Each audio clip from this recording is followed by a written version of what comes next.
राम राम दोस्तों, स्वागत है आपका। चलिए आज दिन भर की सभी छोटी बड़ी खबरों को जान लेते हैं। शुरुआत करते हैं आपके काम की खबर से। तो देखिए, अब स्मार्टफोन, लैपटॉप और स्मार्ट टीवी सस्ते हो सकते हैं। सरकार ने इनके बनने में काम आने वाले लिथियम आयरन सेल और डिस्प्ले जैसे पुर्जों पर लगने वाली कस्टम ड्यूटी पूरी तरह से ख़त्म कर दी है और ये छूट मार्च 2029 तक मिलेगी। इस बदलाव के साथ ही सरकारी कंपनी BSNL भी एक बढ़िया ऑफर लेकर आई। कंपनी अब केवल 51 रुपये में नया सिम कार्ड और पहला रिचार्ज भी फ्री में देगी, जो नए नंबर लेने वाले के लिए काफ़ी फायदेमंद रहने वाला है।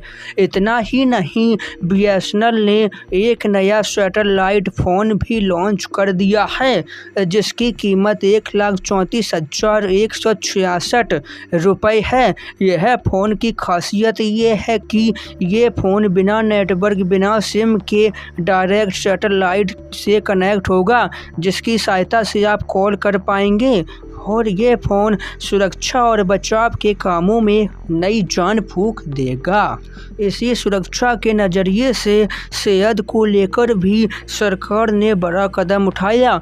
अब ऐसी दवाइयाँ जिनमें अल्कोहल की मात्रा 12% से अधिक है, वे बिना डॉक्टर की पर्ची के नहीं मिलेगी। सरकार ने इन्हें शेड्यूल HI श्रेणी में रख दिया है, ताकि लोग इनका नशा करने या गलत तरीके से प्रयोग करने में नाकाम कर सकें। शिक्षा जगत की बात करें तो पूरे देश भर में स्थिति काफ़ी चिंताजनक बनी हुई है। पूरे भारत में रोज औसतन 13 विद्यालय बंद हो रहे हैं और इसमें अकेले मध्य प्रदेश के 2426 स्कूल शामिल हैं।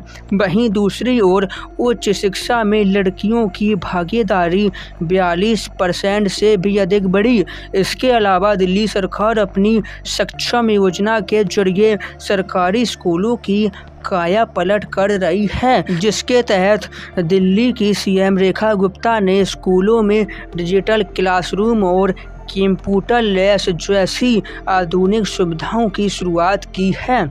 इसी सिलसिले में आर्थिक क्षेत्र से एक जरूरी जानकारी आई कि 2000 रुपये के नोट अभी पूरी तरह से वैध हैं, यानी इनकी मान्यता अभी ख़त्म नहीं हुई है। खबर चल रही थी कि यह बैन हो चुके हैं, परंतु RBI ने स्पष्ट किया कि जिन लोगों के पास यह 2000 के नोट हैं, उन्हें चिंता करने की आवश्यकता नहीं है। वे इन्हें RBI के 19 क्षेत्रीय कार्यालय इश्यू ऑफिस में जाकर बदल सकते हैं। जो लोग इन दफ्तरों में नहीं पहुंच सकते, वो अपने पास के ही इंडिया पोस्ट के माध्यम से नोटों को RBI के पास भेजकर उनके जितनी कुल करेंसी सीधे बैंक अकाउंट में प्राप्त कर सकते हैं।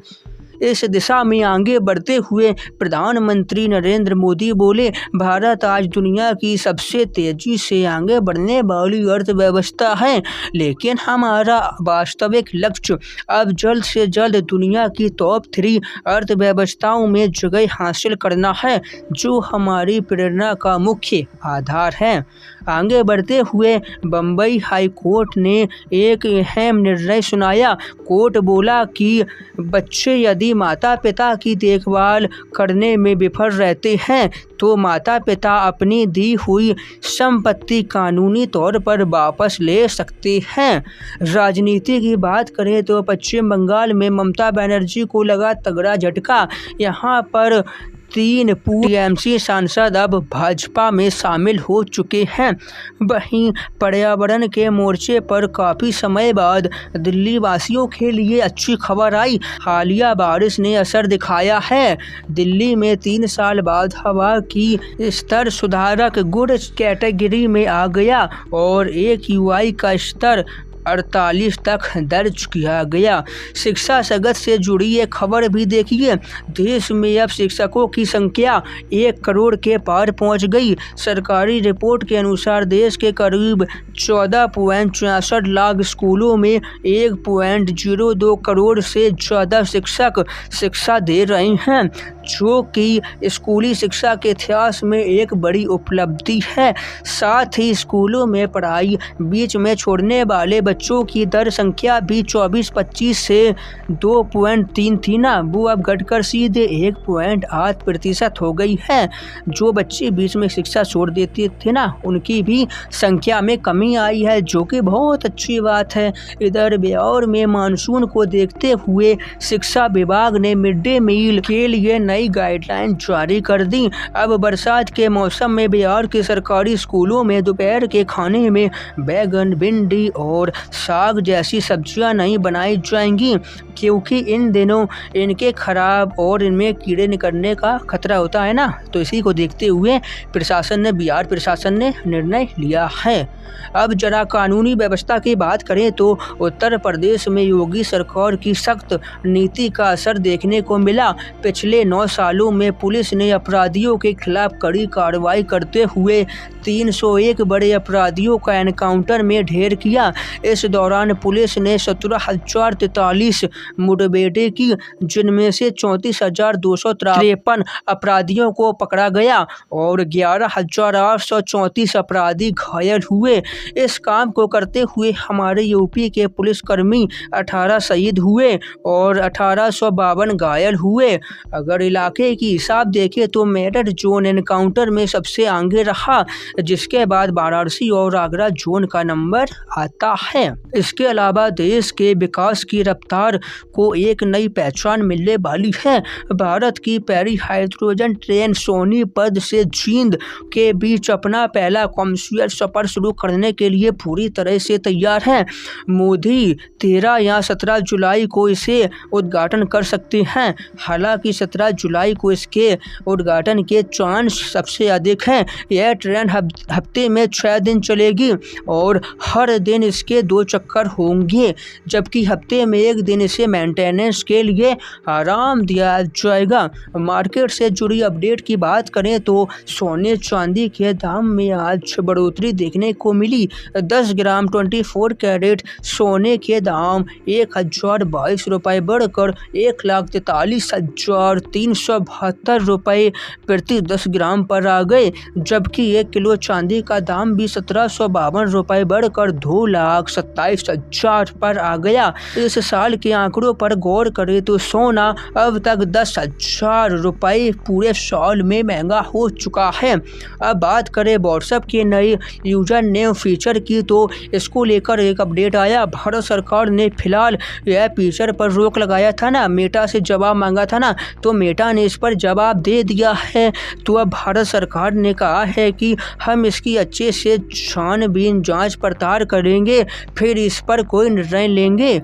वैसे इस यूजर नेम फीचर के आने के बाद मोबाइल नंबर की जगह यूजर नेम से जुड़ना मुमकिन हो जाता, जिससे प्राइवेसी बेहतर होने की आशा थी।